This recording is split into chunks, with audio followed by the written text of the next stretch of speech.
This is Carrion for Windows, developed by Phobia Game Studios and released in July of 2020. I'm a little sad to know I waited so long to play this game. It was just sitting in my Steam queue, begging for attention. After I installed it and I started playing, I found there are a lot of things about this game that I really love.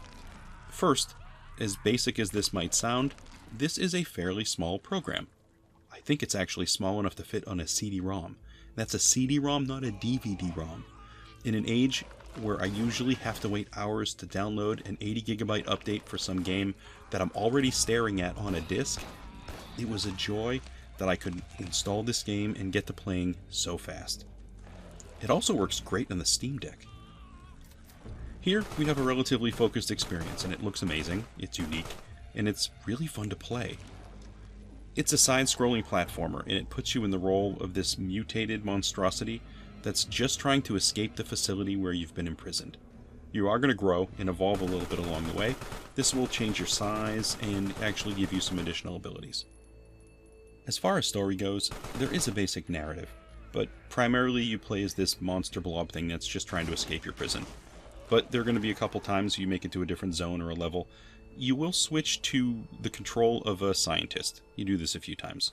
And when you're in the scientist mode, you're just going to wander through the map a little bit, and you're going to sort of just push along the narrative. You're going to open a couple doors, move some things around. Basically, you're just wandering along the map a little bit. Ultimately, the story, I don't think, is really much of a focus. It's really just about you escaping.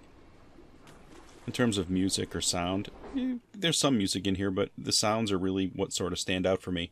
The screams of people as you overpower them and drag them down. I mean, yeah, it's not a happy sounding game, but what they have here, it really feels like it's pretty fitting.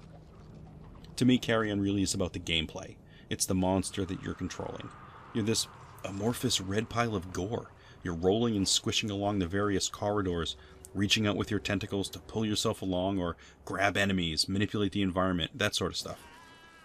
You start out as a small blob, basically, and at that size, you're at a certain strength level with some basic abilities. You're going to unlock more along the way, and you're always, no matter what size you are, you're looking to grab and consume scientists and guards. Some of them are going to be there just for the taking, while some of them are going to be armed, and when they're armed, they can kill you if you're not smart about it. You're going to have to sort of slink around and try to grab them when they're properly exposed. From behind, perhaps. Sometimes you can bowl them over. It really depends on the situation. The game controls, actually for me, it was a little bit of a learning process to get comfortable.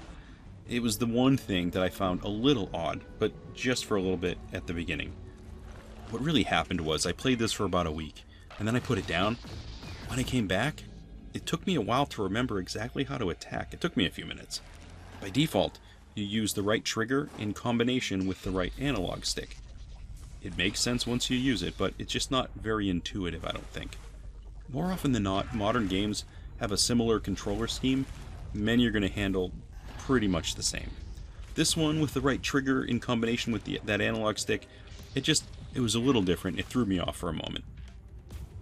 As you're racing around, you're going to be looking for your path forward, of course. You're trying to get through gates, break down doors, things that you may or may not be able to get through depending on your current size and experience. You're always going to be looking for switches and levers, and hopefully you can open other areas, or at least remember where the doors are, so you can come back when you're stronger. What happens is your size, as you get larger and you develop additional abilities, it's a benefit, but it can also be a possible problem in some situations. When you're in a larger form, you're unable to interact the exact same way as if you were smaller.